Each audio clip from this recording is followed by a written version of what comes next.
Welcome back again. Just want to talk a little bit more about trust and investment and use an example of a particular type of conservation covenant.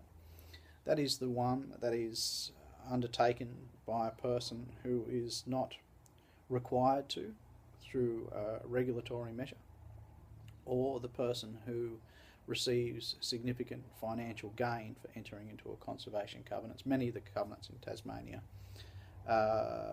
were sponsored by programs, federal and state, that offered quite large, at times, financial incentives.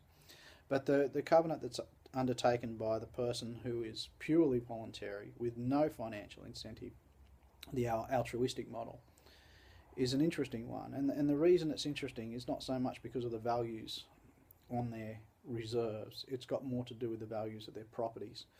And the reason I say that is that over the past 8 or 9 years, I've received many phone calls from real estate agents saying, how do we get rid of this covenant? It is making this property almost impossible to sell and is affecting the values of it. Now, what's interesting about that is that there was many of us within the covenanting community, that is the people actually creating them, who will argue that the covenants do not have any impact on property values, that there is no evidence of that. And perhaps the simple reason there's no evidence of that is that nobody's ever looked at it.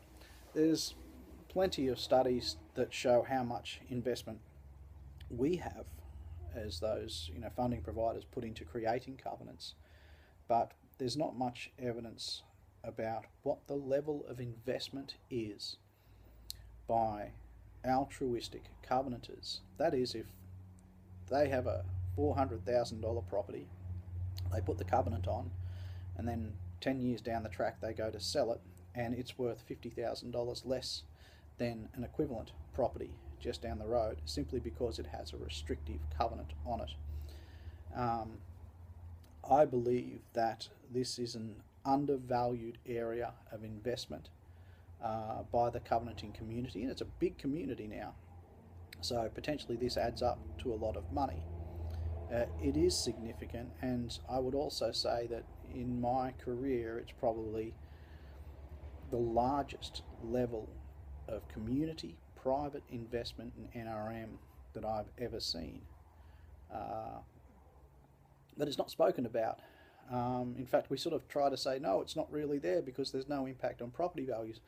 Well, what if it is? And obviously I believe it is. And I do think it's significant. And I do think that we should be recognising that level of investment by the community for what it is. It's not just altruistic.